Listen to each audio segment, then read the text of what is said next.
Welcome to How'd You Get So Sweet, where we hold space for Black women to share their stories, their joy, their rest, their resilience, and all the ways they cultivate sweetness in their lives. Today, I have the absolute pleasure of sitting down with Shepsa. We're going to get into some good, joyful conversation. That has been our running theme this season, and I'm excited to have this conversation. So, before we jump right in, welcome, Shepsa. How are you? I am well. Thank you, Rakita, for having me. Such a pleasure to talk to you today. One of my favorite topics, joy and sweetness. Yes. I love that. And I'm going to ask you about this in a second. But before I do, tell the people a little bit about yourself. Sure. I am Lady Shepsa Jones. I have my company called Let Go, Let Goddess. I am a sacred sexuality coach, healer, and author, divine feminine energy activator. And I help women to tap into their sensual and sexual energy in a way that helps them to be well nourished, first of all, to be bold, to be authentic, and to live a life that they love. So that is basically what I do. Listen, I love that. That well nourished piece. Ooh, that's good. Yes. You also remind me that I really need to get my spill together because when people ask me, I always feel like I'm like all over the place. And one moment it'll be like, ooh, that was good. And next moment I'll be like, Rakita, what were you saying? So that was really inspiring. Thank you for that. Thank you. I'm still, still working. I'm still tweaking, Yeah. because you got the short version, the long version, so many different versions. Yes. Yeah. Ooh, that was good though. Well Thank you. nourished. Mhm. You mentioned when we started that this is one of your favorite things to talk about, joy and sweetness. What do you love about that? I think especially at this is for Black women, and as a Black woman, um, I don't feel that that is something we are intentionally taught to cultivate. I do think there's lots of aspects of joy in Black culture, of course, and we can appreciate them, but I don't think many of us, at least, growing up, I was not taught Yeah. to nourish myself. I wasn't taught to like revel in joy and sweetness and bliss. I was taught to what? Be strong, right? Be strong, be smart. The Mm-hmm. word resilient wasn't used, but of course, resilience is important, but it was much more focused on resilience, which I do think is important and which we do as a people because we wouldn't be here, we Yeah. didn't have that. But the joy part is such a piece that is missing for many of us in the way that we were raised, Yeah. in the way, and it's like a big block, even in our subconscious, because sometimes we don't even think we have those blockages, but it's there in our, you know, in the way that we were born and bred. So that kind of necessity to reclaim joy and to reclaim sweetness as a path of healing and resilience, and also, as Audre Lorde said, right, liberation, revolutionary, to focus upon the healing, the sweetness, and the joy. Yeah. So that's why it's one of my favorite topics. Yeah, I love that. You're absolutely right. I think most of us, at least this generation, was not raised, not to say that, joy wasn't present, right? Or sweetness wasn't present. But I think about my own mother, right? Like I saw her work really hard. I even remember times that she would say things like, I didn't raise no punks. That's what she would say, right? Like why you crying? Don't cry. Like what you crying for? I didn't raise no weak children. Like and so that like strong persona that we always had to be on. Don't cry in public. Don't like Don't not cry, built stop to crying. break. And if you are crying, stop crying before I give you something to cry about. Exactly. Because I'm thinking, like, you already did. Like, that's why I'm crying. Yeah. Like, what you mean? Right. Clearly. Yeah, that's why that's wild to think. Um what I love about that, because I always like to try to find the positive in that, is that I think it's a very common language for us, and we see it in other women, right? We see it in other women, like, oh yeah, girl, I know exactly where you're coming from. Yes. And so I appreciate that commonality. But my question to you would be, when did or at what point in your life did that switch a little bit, right? Like, where was Mm. that moment where it was like, you know what? I don't have to necessarily always be this strong, good girl. You Yeah. know, like the sweet, I deserve sweetness. Yeah. How did you arrive at Yeah. that? So first thing I want to give shout out to my mother, Mhm, Yeye Oshun, who you all don't know her. If your listeners or watchers don't know her, she's gotten very popular, in social media in this kind of new age. But she is an ancient deity in Orisha, from the Yoruba pantheon in Nigeria. And I would say the key to me discovering even the need for sweetness and the need for joy is through Oshun. So it comes to my origin story, so I'll share part of that now. But, like you mentioned, and like a lot of Black women, a lot of Black girls, we are raised to be very smart. It's like stay away from boys, keep your legs closed, keep your head in the books. And for me, that was also coupled with religion and going to church and, wanting to be the good girl so that I wouldn't stress out my mother, who was a single mother. And I had an older brother. I'm the first oldest daughter, but the middle child, mhm, which is an interesting position. So I had an older brother who was kind of like, messing up at school and, just, doing things that I would say stress my mother out.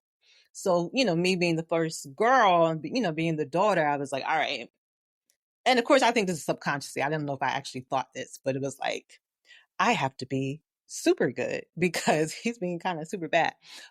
So think it kind of made me even work harder. So I wouldn't stress my mother out. Her, of course, her being a single mother of three children and working hard, as you mentioned, as our mothers had to do, being the provider, being a disciplinarian, and all of these things. It was really no space for me to act up. And then, of course, I also genuinely did like learning. I did like school and I did like reading books. So that coupled with religion coming in, which says no sex before marriage, close your legs, and me growing up in the hood in Philadelphia and, all the stigma around like teenage pregnancy and, seeing young girls in my community or family, becoming pregnant as teenagers was just like, all right, listen, we ain't doing none of that. Like that is not going down in this household. And also my mother really didn't play. So, put me on this very kind of rigid path.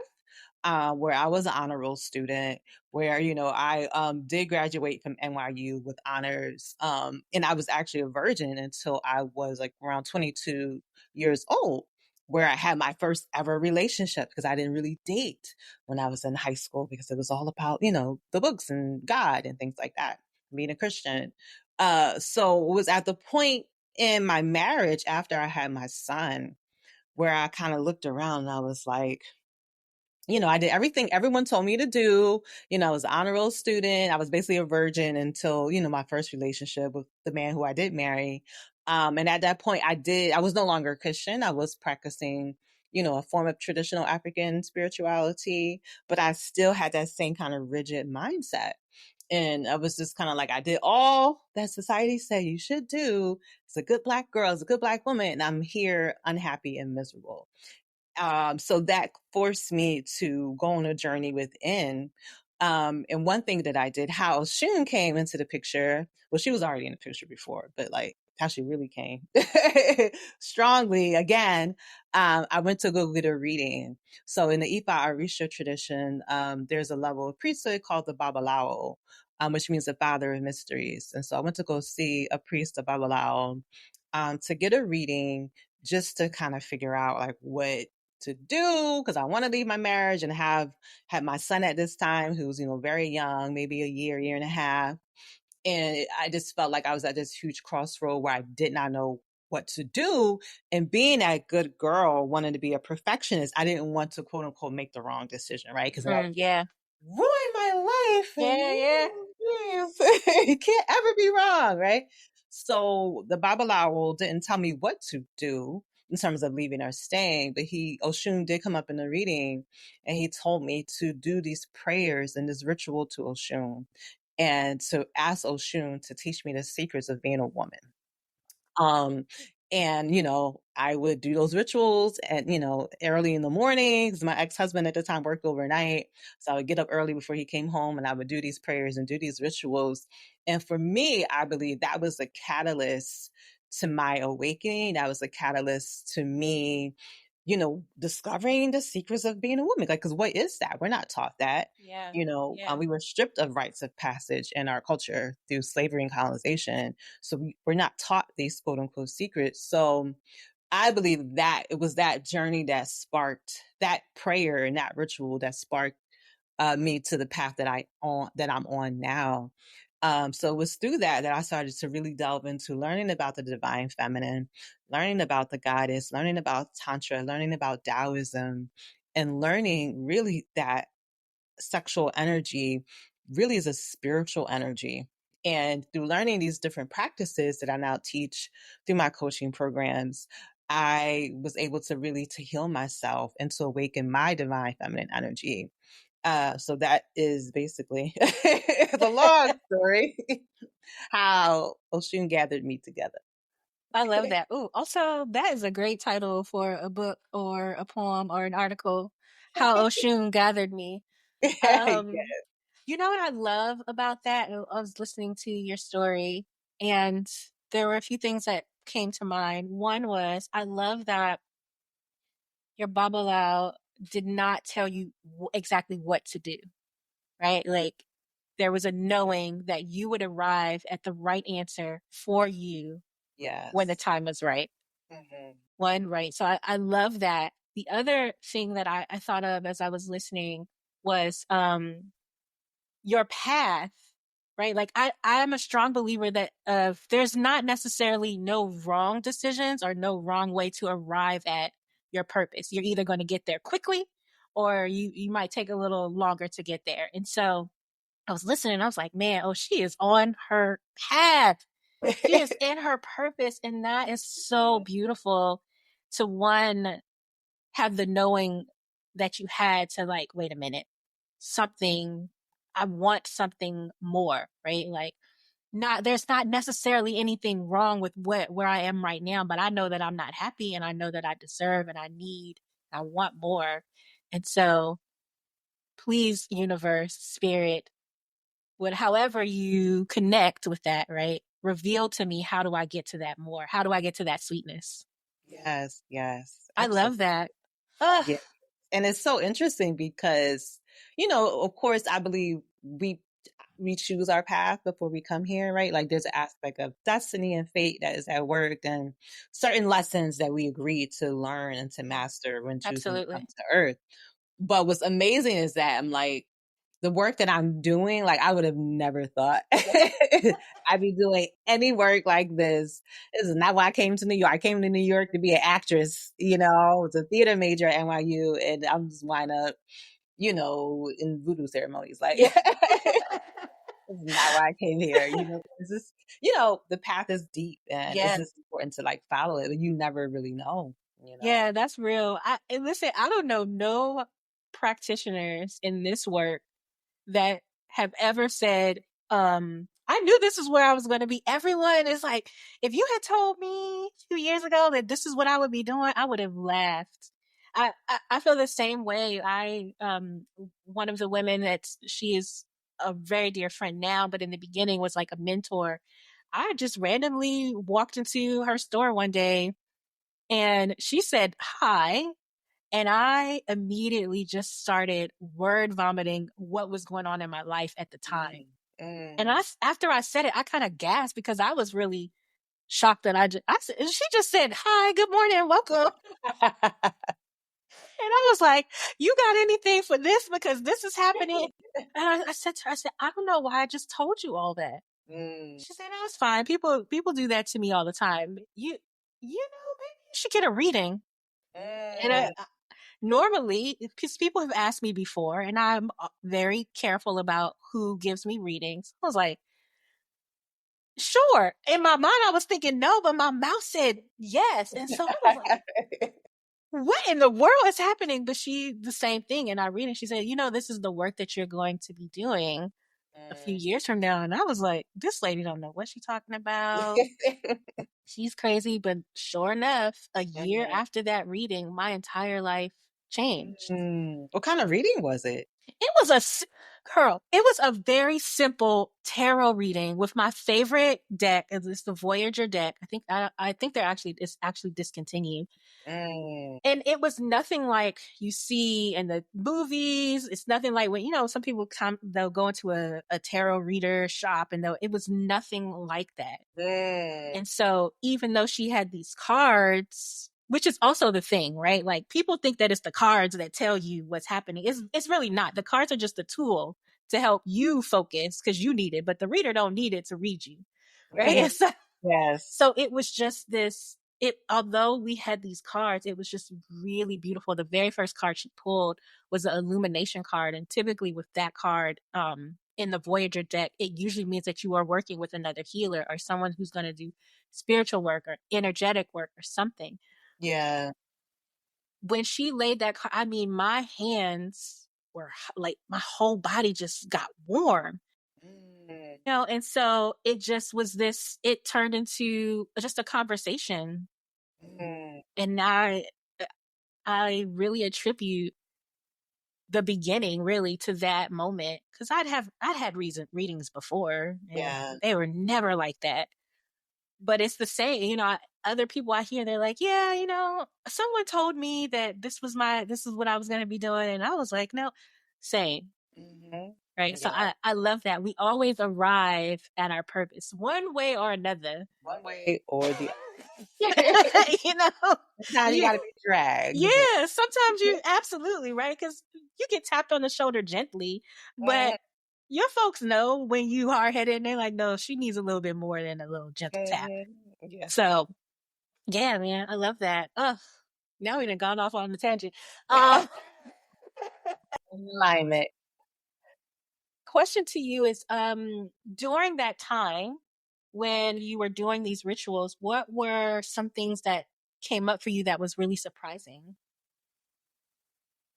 I think for me, the discovery that I always had a lot of sensual and sexual energy. Mm-hmm. Right. So it was like, on one hand, being very rigid and being very repressed really is the word.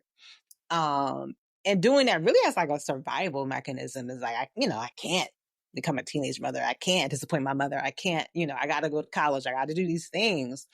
But to actually like reflect and be like, girl, like, I remember having my first orgasm at like 4 years old and just from like innocent self exploration, like, just that's all that was. And, just thinking about like my teenage years and, just all the energy that was moving through me at that time and like being always to bring myself to orgasm, but then feeling ashamed about it because of religion and things like that, Yeah. So I think the realization that these two things could coexist, that one could be deeply sensual and sexual and also deeply spiritual, because I always have also been deeply spiritual, even to do moving through various traditions. So I think kind of the realization that, I always have had like this woman, this energy inside of me. It's just really about finding different pathways that allow you to express it, in ways that like are healthy and authentic to you. So that's what Taoism and Tantra allowed me to do. Yeah, I love that. What are your three most favorite things about yourself now? Oh, listen, I appreciate the way I'm aging. That was the first thing that came to my mind. Like the self care, is really, doing what I needed to do. So I appreciate that. Good, thanks. I appreciate my deep connection to spirit. Which for me, I practice different traditions now, but I was actually thinking about this the other day. I'm like, this, I have the same connection with spirit that I had when I was Christian, that I had, when I was in like Kemetic, system, and now I'm practicing Ifa and Orisha. Like I have the same connection to spirit and the same devotion. So I appreciate that, being within me. This like really devotion is the best way to describe it, and connection to spirit. and wanting and desiring to be guided by spirit in all that I do. And, I would also say that resilience, Yeah. Ooh. you know, Yeah, we I get love have that. to have we didn't have that as Black people, Black women, we wouldn't be here. You know? Yeah. So sometimes I think about things that I've gone through, and I'm like, well, damn, like, and in my mind, because we're kind of raised in trauma. We get used to the shit. We're just like, oh yeah, this happened and that happened, and you tell somebody else, they be like, damn, Right. They're like, that's not, you're like, that's fine. They're like, no, girl, that's not. right? Like that was a lot. Yeah. It's like, now that you mention it, Yeah. but I appreciate like that resilience that I feel like I've had to be able to weather the storms and go through the ups and downs of life. And from it, the wisdom that I'm able to extract from it, because we all go through shit, right? And we all, as a people, we're going through a lot. But what can we pull from it? What's the wisdom that we can extract from it? So I feel like those three are things I appreciate about myself.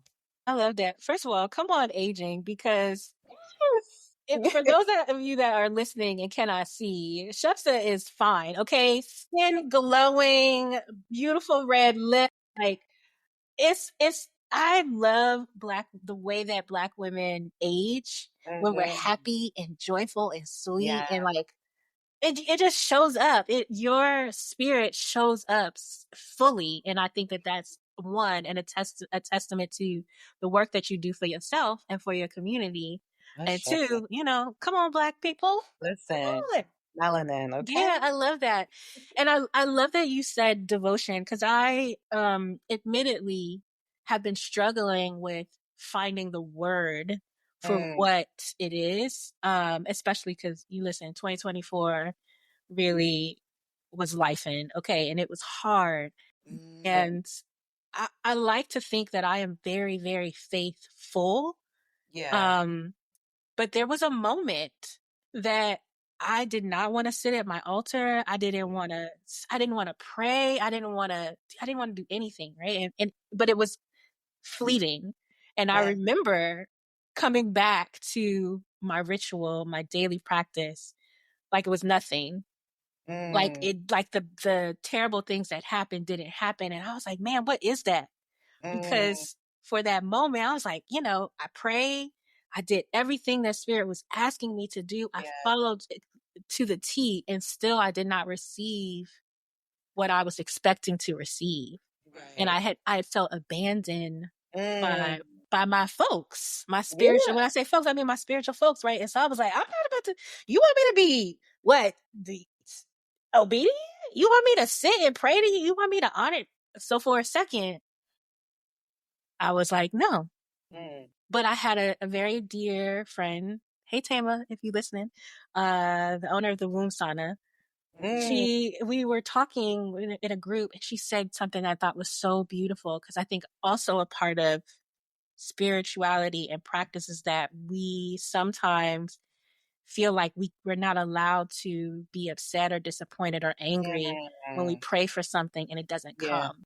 Mm, And so she said, it's first of all, it's something about the way that she speaks that's just like, you have an anointing.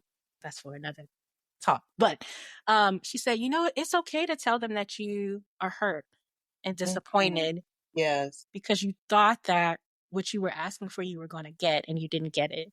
Mm, And but I'm having a very human experience about this, right? Like, yes. it's because I can't see. We have no idea what's happening on the other side to get to the Right. things that we're asking and praying for. Yes. So, when I hear you say like the devotion piece, and I've always been connected, which is beautiful. I love that you say that, because it just gave me an aha moment of, right, that's what it is. It is that devotion.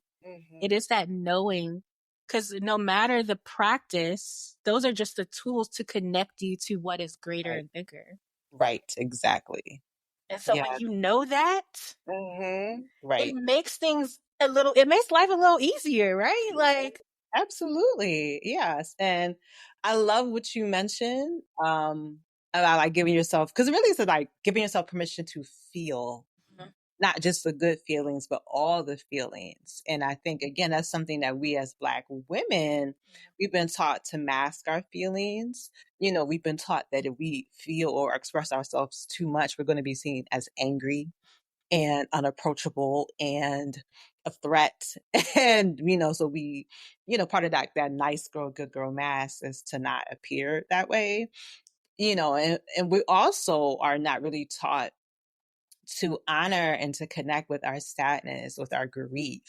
Because I know for me in my house, I never saw my mother cry until her own mother passed away at the funeral. That was the first time I ever saw tears on my mother's face ever. And she was in her 50s because I was a grown adult. So, we don't, all of that is seen as weakness, right? We're Yeah. supposed to be strong. So if you are, if you admit, because not that we don't feel these things, but we acknowledge it, we admit that we feel sad, that we feel heartbroken, that we feel grief, then it's seen as a weakness compared to like white women who weaponize their tears in a minute. So, what would you tell someone who was in the middle of their journey, trying to find their sweetness, don't know where to begin, um, just want something different in their lives? What kind of advice would you give them? Mm, great question. And I want to say nurturing self-care, and I feel like self-care is like almost become cliche right now, Yeah. but it's actually like super important. Yeah. And I think for me, I know I talked about Oshun earlier. I think that was one of the greatest lessons that Oshun taught me, and it's like still teaching me, is like really to nurture and care for yourself. So self-care can look like so many different types of things, from something like very mundane, such as, yes, like getting a pedicure, getting your nails and hair done. And there's nothing wrong with that. And it could look like, something very deep, like going on a retreat, a spiritual retreat, right? Like doing yoga, practicing breath work. For me, baths, let me tell you. I love a good bath. Like I try to probably at least 3 times a month do like a marathon bath, like 2 hours, like plus. And that's really my time to like decompress, to pray, to like meditate, to like, have my candles and it's dark, to like really rejuvenate myself in the water and my Pisces. So it's like all of that helps. But I think as Black women, we have been, or we have a tendency because of conditioning to feel guilty when we do something for ourselves, particularly if you have children or you have family or, just other people that you have to take care of. You can feel like a tinge of guilt, like, oh, I'm doing this thing just for me, and like, oh, this money could go toward this bill or that, and that. And of course, pay your bills, Right.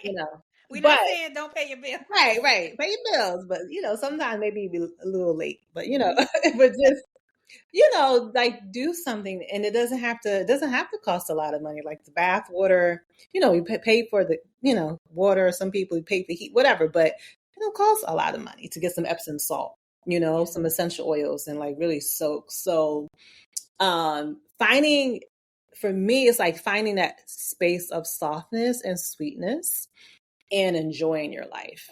And I think that we need more of that because, especially it's chaotic right now, like it's all types of things swirling around. And I definitely feel like the outside forces, right? The oppositional forces feed on our stress. They feed on our fear. They feed on our anxiety. They feed on the chaos. But we can't do anything from anxiety and stress. Like we have to really be grounded and centered, in order to be able to make a choice on what to do. So that self-care will help to ground you and center you. So just do the things that make you feel sweet. I am very excited because I just started a new skincare routine. Yes. Tell me about this routine. Yes. Listen, I was just like, because I kept hearing about like the Korean, Yep. products for the face. And I was like, let me go on YouTube and search, Korean skincare Black girls. Yeah. And I found this YouTube video with a sister actually in Nigeria, and her skin was gorgeous. And like she broke down the products that she was using. So I was like, listen, I'm gonna get these products and I'm gonna be doing my skincare routine. So now I have a nighttime routine. I didn't have that before. I was only doing like daytime stuff. Now I have daytime and nighttime routine. And like, yes, it makes me feel great. Yeah, I love that. Mhm. One of the things I was thinking about when you were talking about the self-care piece, for those who is like, oh, I want to go to a spa, but I don't have spa money or those kinds of things. Opportune is a great platform that helps you save money. So it takes like a few cents here or there off of whatever like it's attached to your accounts, right? And then it moves it over. So what I started doing was I started breaking up on Opportune. I have different goals. And one of them is my like self-care fund, Mm, because what I said I wanted to do was, okay, maybe I'm not going to do and go all out every month at a spa, but quarterly, I want to go all out, right?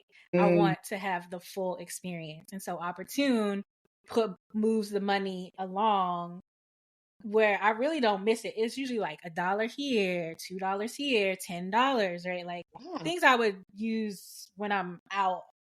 Listen, if you live in New York, you already know, right? Like it's Listen, expensive. you leave your house, $50. Okay, you open the door and breathe the air, and it's like ching ching. So it that $10, $2, $10 here, I don't really miss it. Mm, And of course you can adjust. You can adjust it so that like it's like, oh, you took $10 out, but I didn't really want you to take the $10. It's like, no worries, I'll put it back. I'll readjust. So mm, it does this thing. But I say that because you're right. Like people think sometimes self care is like the spa things and it's expensive, and those are nice to have. And so maybe that's like something you work towards, right? Like, all mm, right, I can't do it every month, but I can do it quarterly. I can Yeah, I work love towards that. it that It's way. called opportune, like opportunity. Yep, it's Okay. OPORTUN. All right. Is it So, an app? yep, it's an app. All right now. You Mm-hmm. done put me on to something. I like that. Listen, I'm all about any. I have so many self care funds. It's ridiculous because there's levels to it, right? Lesson is levels to it. Yes, um. quarterly self-care splurge. I love Yep. it. Mm-hmm. Yeah. So that's the like on the higher end, and then on the lower end of self care, I've been doing like themed months, Mm, and so April I saw. Listen, Threads has been my best friend. So much better than like Instagram, Facebook. mm, Threads be on there. You got your little black girls that be fully celebrating you. It's great. I say that to say, someone had posted on Threads how for the month of April they wanted to romanticize their life, and they were starting with reading romance novels. yes. Yes. And I was like, that is so cute. Listen. Yes. I've actually sorry, I listen to a lot of audio books because I'm a massage therapist and I have my literature Mm-hmm. that I enjoy and, all that stuff, the self-help. But listen, the genre of urban romance, Mm-hmm. Kennedy Ryan, I highly recommend her. Um, yes, like I need it. I love it because I'm like, sometimes, like stuff is just heavy. And he's like, I Mm-hmm. don't want heavy. I want to read a story where like this good writing and pretty good writing. Like there's some romance, there's some tension, there's some like hot sex scenes. Like I Mm-hmm. want that, I Yeah. need that to like sweeten my life. So yes. Yeah. Yes. Thank you. Listen, Kennedy Ryan, I'm gonna put that on my list. Listen, yeah, I like her a lot. She has a new book coming out too. I'm looking forward to it. And yeah, like very interesting characters, very relatable. She puts like different complex themes in there, but the sex scenes are also amazing. Oh, Like I can't wait. I can't wait. Yes, I love that. Yeah, so self care. I agree. While it has become very trendy in the naming of it, hmm um, it is really important. Yes. It's so important down to like at the bare minimum movement in your body, Yes. making sure like because there are some days that I don't want to do nothing, and I will look up and it will be 8 o'clock at night. I'm like, dang, did I go outside today? Did I Mm, like get up from my seat, my desk? Am I moving around? And I feel it in my body. yes. Yes. And so, movement at the bare minimum for self care, making sure you have movement in your life, it really Yes. does help. I started taking Congolese dance in the fall because I heard my ancestors say to me, they was like, you need to dance more. You know, like when I first started getting into this work, it was actually through dance that I even discovered sacred sexuality and really the yoni egg. I was taking belly dance, and then I went to a belly dance conference in DC with Dr. Sanyata Amen, who was the first person I ever heard talk about jade eggs, and it took me a whole journey. But anyway, I was taking belly dance consistently at that time, but I'm taking dance classes here and there, but I haven't been as consistent as I was. And then I was like, I need something like very earthy, very just like, and I love Congolese because it's all, you Yeah. can't really see my hips, but Yeah. it's all waist, it's all Right. hips and waist movement and all Mm. the whining and it's, yes, it's all that sacral root chakra I love is that. there, right in the motherlands. Mm, That has been yes. in the classes tomorrow, so I'm actually excited to go to class tomorrow. I'll be fighting for my life, with some of the movements and them drumming. Like the cardio is real. Uh-huh. You want cardio, like do African dance. If you really want some cardio, Listen, I believe it. I was out of breath just learning the fan dance. I was like, oh no, Rakita, you gotta get your life together because you can't be out here line dancing and you can't breathe. What is happening? listen. I was like, our ancestors was in shape, okay? Okay. Like how was y'all moving like that? 2 minutes in, I'm like, oh, I need a pause. For real. Okay, so your recommendation to another woman who's looking to find their sweetness is really to strengthen their self-care Yeah, routine. nurture yourself and see it as Mhm. like nurturing, like Yeah, nourishing yourself. I love that. I love that. One thing that you're calling in, what one sweetness that you're calling in for this year? I'm like the lottery. Like, yes. But with that, I will say effortless abundance. Yeah. That. Um, we all know foolishness, right? Happening. So we can, and I was like meditating on that today, and I was like, like there's a level where all the chaos and all the foolishness and the economy crashing, like that's like here, but like there's another level like above that where that does not exist, right? It's kind of like, if I'm sure you've been on an airplane and it's like very cloudy and like dark and like stormy, but the higher the plane goes above those clouds, you actually see it's like it's clear. The storm clouds are not there because you've risen above it. So, and not to say like don't be aware of what's happening, but energetically, vibrationally, know that that other level exists and that everything around here is very manipulated. The chaos and everything. But I'm like, yeah, I can actually seem like float, like rise above all of that and know that there is like a abundance and prosperity that it just is, Yeah. right? It's like it just always is unchangeable, like just like how the sun is always shining, like it's always there. So that's what I'm calling it, effortless abundance and prosperity. I love that.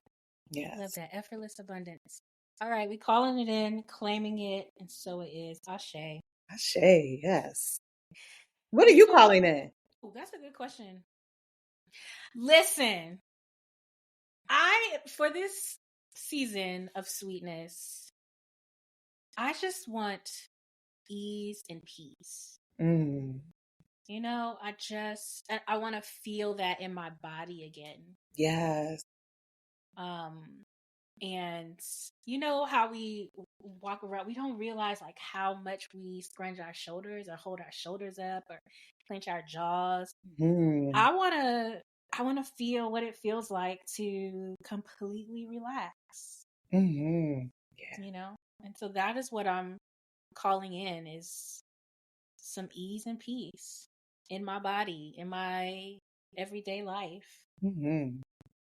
That's it. Very simple. Listen, when you got peace, you got everything. That's so If true. you don't have peace, nothing else matters. Nothing else matters. And peace brings a sense of confidence, at least for me, right? Like Mm-hmm. I'm just more firm in my faith. in my confidence, in my trust when there's peace. When it's chaotic, I can't even think about all of the other things, like the other possibilities. So Yeah, that's what I want. I love it. I'm here for it. Yes. We calling it all in. All of it.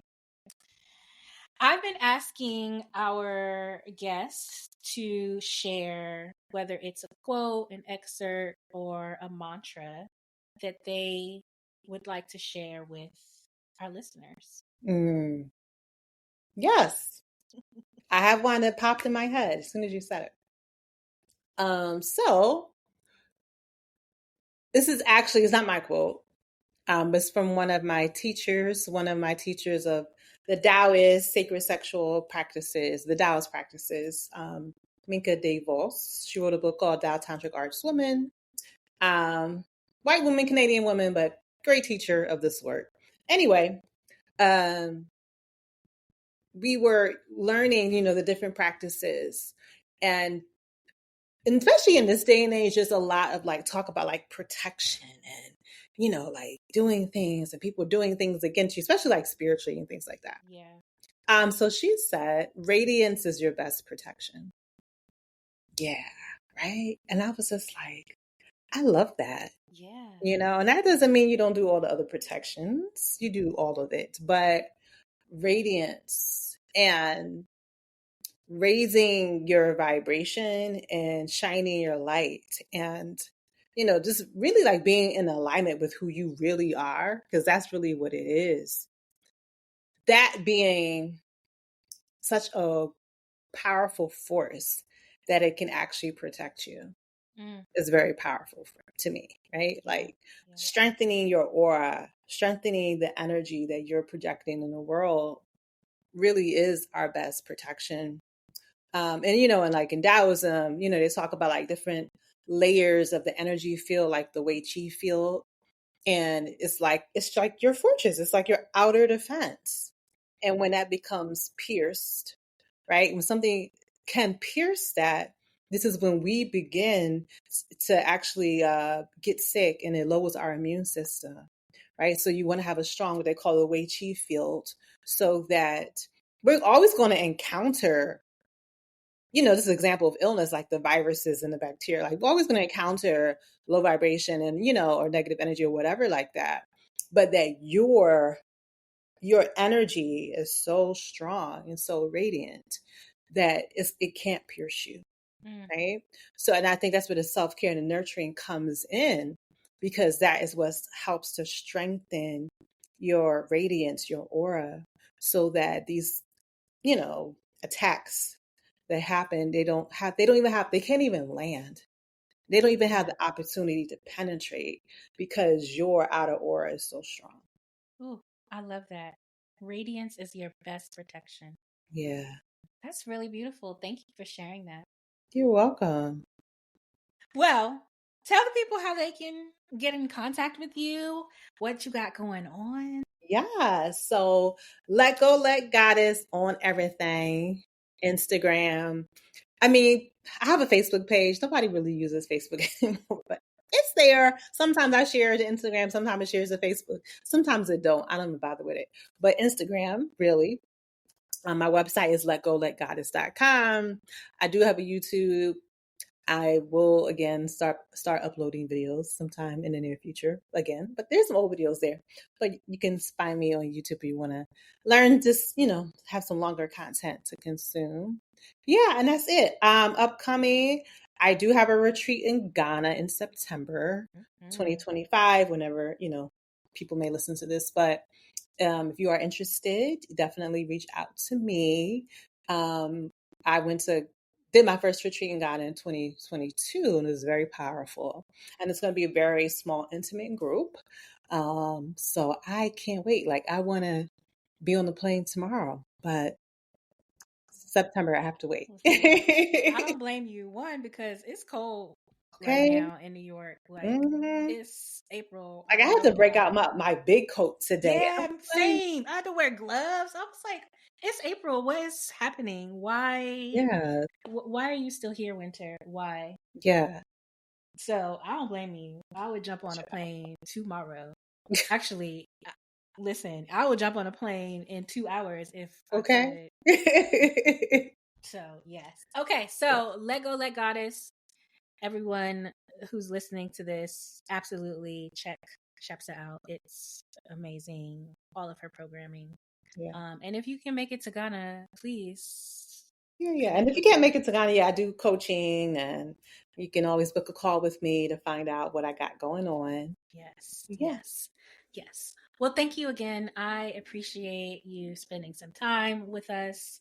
And to all of our listeners, listen, if this episode resonated with you, share it with someone who needs to hear it, because that is the goal here. We are sharing these stories.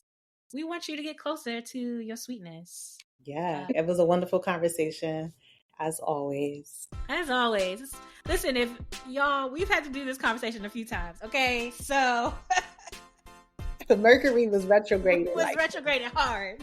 we But we made it. Lord, we made did. it. We made So, it.